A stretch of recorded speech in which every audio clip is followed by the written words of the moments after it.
Barulho no motor do Jeep Renegade 1.8 Flex. Dá uma olhada pra vocês aí, galera. Motor na lenta, escuta o barulho.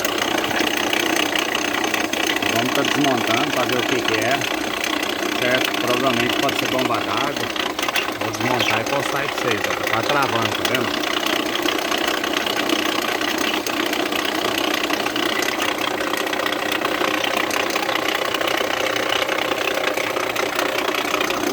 Travando o motor.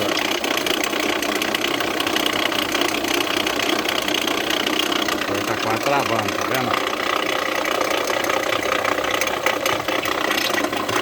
Vou desmontar o posto aí pra vocês pra ver o que é.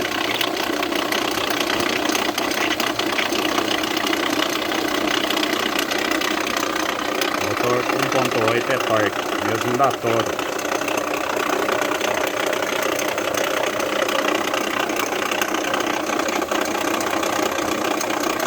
Barulho forte no motor. Não acende luz, não perde força.